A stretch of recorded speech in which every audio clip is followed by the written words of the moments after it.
আপনি কি জানেন যে পৃথিবীতে আত্মহত্যার তালিকায় শীর্ষে আছে জাপান? এমনকি একটা গোটা জঙ্গলই আছে জাপানে, যেখানে কিনা প্রতি বছর অসংখ্য মানুষ আত্মহত্যা করতে চায়। কিন্তু কেন, সেটাই জানাবো আজ আপনাদের। আর সেজন্যই অজানা বিশ্বের সঙ্গেই থাকুন। আর হ্যাঁ, চ্যানেলটি সাবস্ক্রাইব করতে ভুলবেন না যেন। তো চলুন আজ আপনাদের জাপানের সুসাইড ফরেস্ট নামের কুখ্যাত এক জঙ্গলের গভীর রহস্য ও দুঃখে ভরা গল্প শোনাবো। ভিডিওটি শেষ পর্যন্ত দেখার অনুরোধ রইল। শত বছর পূর্বে জাপানের বিখ্যাত মাউন্ট ফুজি পর্বতের আগ্নেয়গিরি থেকে নির্গত লাভা হতে সৃষ্টি হয় এক ঘন জঙ্গল। এর নাম আওকিগাহারা, যার অর্থ গাছের সমুদ্র বা সি অফ ট্রিস।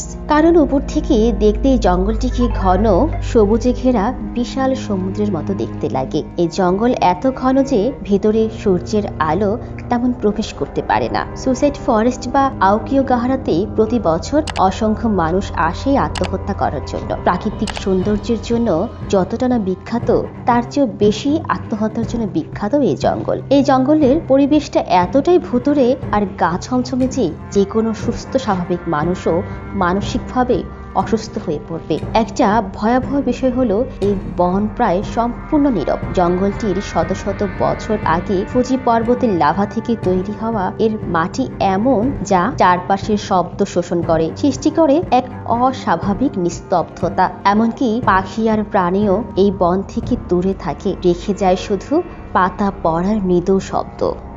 জঙ্গলটিতে ঢুকতেই একটা সাইনবোর্ড দেখা যায়, যেখানে লেখা আছে আপনার জীবন মূল্যবান। এছাড়াও প্রবেশ পথ জুড়ে এ ধরনের আরো সাইনবোর্ড ছড়িয়ে আছে, যেখানে দর্শনার্থীকে আত্মহত্যার ব্যাপারে নিরুৎসাহিতমূলক বার্তা লেখা আছে।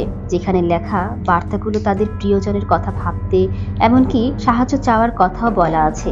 কিন্তু এই অনুরোধগুলোর পরেও প্রতি বছর বিপুল সংখ্যক মানুষ এখানে আসে। আওকিগাহারি জঙ্গলের একদম গভীরে কেউ একবার প্রবেশ করলে আর ফিরে আসে না। এখানে গমনকারী অনেকেই ফিরে আসার পথ খুঁজে পাবার জন্য ফিতে বাঁধা কিংবা গাছে গাছে টেপ আটকে চিহ্নের সৃষ্টি করে, কিন্তু আজ পর্যন্ত তাদের কেউই ফিরে আসেনি। ফিরে এসেছে শুধু তাদের নিঃসঙ্গতার ছাপ। আওকিগাহারাকে ঘিরে রয়েছে অনেক কাহিনী, যেমন বহু বছর আগে যারা বৃদ্ধ বা অসুস্থ হতো তাদের মৃত্যু অবধারিত ভেবে ফেলে রেখে আসা হতো এই বনে। আর এই রীতিকে বলা হতো উবাসত। ধারণা করা হয় যেসব আত্মারা, যাদের জাপানি ভাষায় বলা হয় উইরেই, তারা এই বনের মধ্যেই ঘোরাঘুরি করে। বলা হয় এখানে নাকি গভীর বনে অতৃপ্ত আত্মাদের দেখা মেলে এবং শোনা যায় অদ্ভুত শব্দ। দর্শনার্থীরা বলে তারা মাঝে মাঝে এমন পদশব্দ শোনা যায় যা তাদের নিজেদেরই নয়। গাছের মাঝে তারা ফিসফিসানি শুনতে পায়, অথচ আশেপাশে কাউকে দেখা যায় না।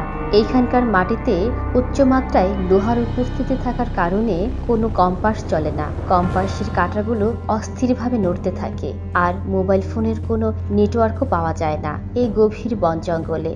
এখানকার স্থানীয়রা বলে যেন এই বন নিজেই চায় আপনি এখানে থেকে যান চিরতরে। কঠোর পরিশ্রম, উন্নত জীবনযাত্রা, স্বাস্থ্যসম্মত খাদ্যাভ্যাসের কারণে জাপানের গড়াইও অন্যান্য দেশের চাইতে অনেক বেশি। কিন্তু দিন শেষে একা বসবাস করার কারণে একটা পর্যায়ে গিয়ে সবাই নিঃসঙ্গতায় ভোগে, আর তারা আর পথ না পেয়ে বেছে নেয় আত্মহত্যার পথ। মানসিক স্বাস্থ্য সংকট, হতাশা, বিচ্ছিন্নতার লড়াইয়ে টিকতে না পারা শত মানুষ মৃত্যুকে ঘেরা এই মৃত্যুপুরী আওকিগাহারা।